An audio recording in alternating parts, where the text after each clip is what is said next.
Hello everyone, good morning. কেমন আছেন সবাই? আমি খুব ভালো আছি। আমার নতুন একটি ব্লগে আপনাদের সকলকে স্বাগত জানাই।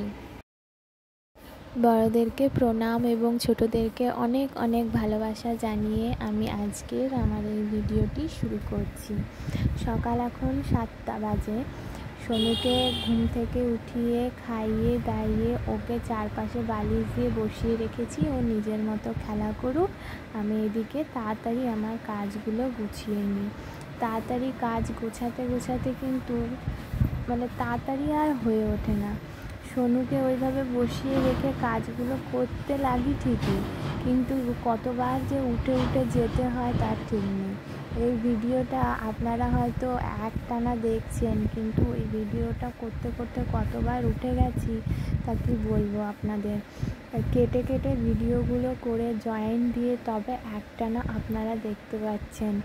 ও বারবার এখন ঠিকমতো বসতে শেখেনি, বারবার এদিকে পড়ে যাচ্ছে, নয় ওইদিকে হেলে যাচ্ছে, নয় কিছু খেলনা খেলতে দূরে পড়ে যাচ্ছে, সেটা আনতে গিয়ে হয়তো সামনের দিকে ঝুঁকে যাচ্ছে। সেই জন্য কতবার যে উঠে গেছি তার ঠিক নেই। তা যাই হোক, এই কয়েকটা কাপড় ছিল, সোনুর কয়েকটা ছিল এবং আমাদেরও কয়েকটা ছিল। সেই কাপড়গুলো সার্ফ দিয়েছি এবং সার্ফগুলো কিছুক্ষণ আগেই ভিজিয়ে রেখেছিলাম। ভিজিয়ে রাখার পরেই সোনু উঠে পড়েছে। তা সোনুকে উঠে গেছে যখন, তখন তো আর বিছানায় শুয়ে থাকবে না। ওকে তুলে এনে ওকে খাইয়ে দাইয়ে ভালো করে মুডটা একটু ফ্রেশ করে তারপরে ওকে বসিয়ে রাখলাম। ও নিজের মতো খেলা করছে, তখন আমি এগুলো কেচে নিই। তাড়াতাড়ি কাজ করব মনে করি, কিন্তু তাড়াতাড়ি কাজ আর হয়ে ওঠে না, বুঝলেন। কি করে যে সময়টা পেরিয়ে যায় কি বলবো আপনাদের।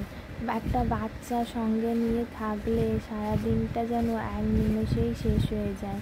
মনে হয় যে সারাদিন 24 ঘন্টা না হয়ে আরও কিছুক্ষণ যদি ঘন্টা বেড়ে যেত তাহলে হয়তো বেশি ভালো হতো, কিন্তু কি আর করব, যেটা নিয়ম সেটা তো নিয়মই হবে, তাই না? নিয়মের বাইরে তো আর যাবে না। যাই হোক, তারপরে আমি কাপড়গুলো কেচে একবারে স্নান করে নিয়েছি। এই স্নান করার পরে কাপড়গুলো মিলতে আমার প্রচণ্ড লেট হয়ে গেছে। এখন আমি স্নান করেছি ওই আপনার ধরুন 8টা সাড়ে 8টা মতো, কিন্তু আমি এখন কাপড়গুলো মিলছি রোদ্রে তখন প্রায় 11টা বাজতে যায়। কেননা সোনু আমাকে তারপর থেকে আর ছাড়ছিলই না। ওকে ঘুম পাড়িয়ে এখন আমি কাপড়গুলো রোদ্রে শুকোতে দিতে এসেছি। কেননা আমার বাচ্চার কাজ আমি ছাড়া আর কেউ করতে চায় না। সত্যি কথা বলতে এটাই বাস্তব।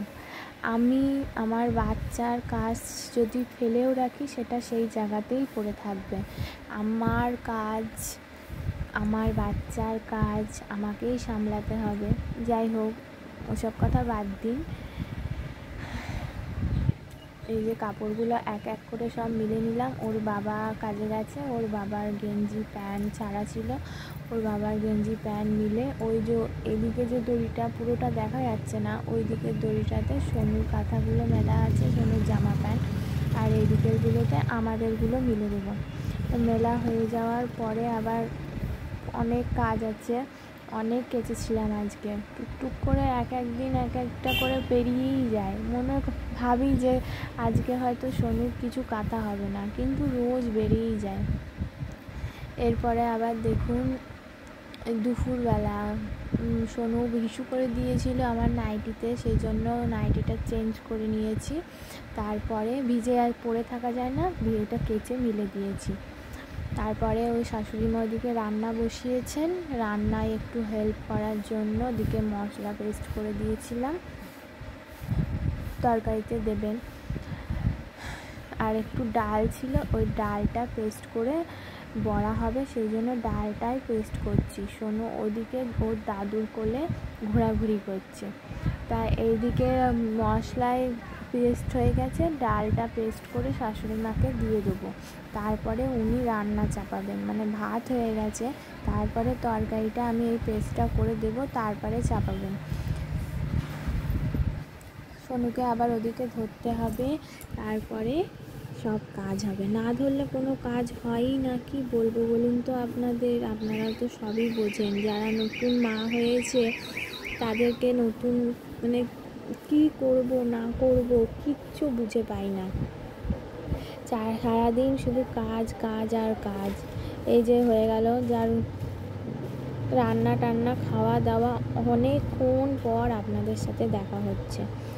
এরপরে এটা এখন দুপুর 3টে মতো বাজে। সোনুকে ঘুম পাড়িয়ে দিয়েছি এবং তারপরে ওর যে কাপড়গুলো আজকে কেচেছিলাম, আমাদের কাপড় ওর কাপড়, সব কাপড়গুলো এখন গোছাতে বসেছি।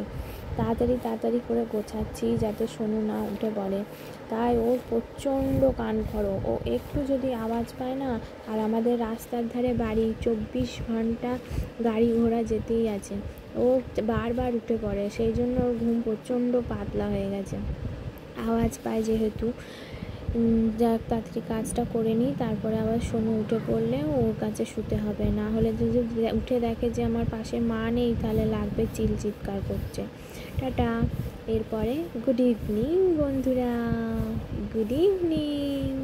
এই যে আমার সোনু বসে আছে, ওর একটা ঠাম্মা এসছে, মানে আমার ঠাম্মা ওর বম্মা হয়। এবার ও বম্মার কোলে বসে আছে, আর আমি ওদিকে বম্মার কোলে বসিয়ে রেখে ওর খাবারটা করে নিচ্ছি। ও সকালে মানে খায় সেরেলাক, কেনা সেরেলাকটা খায়, আর বিকেলে ওকে সুজি দিই। এই যে সুজিটা করছি, আর ও ওইদিকে বম্মার কোলে বসে আছে।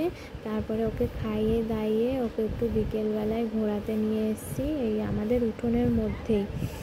এই উঠোনে ঘুরতে ঘুরতে ওকে অনেক গল্প শোনাতে হয় আমাকে। ও এমনি কিন্তু ঘোরে না। যাই হোক, আজকের ভিডিওটা আজকের মতোই।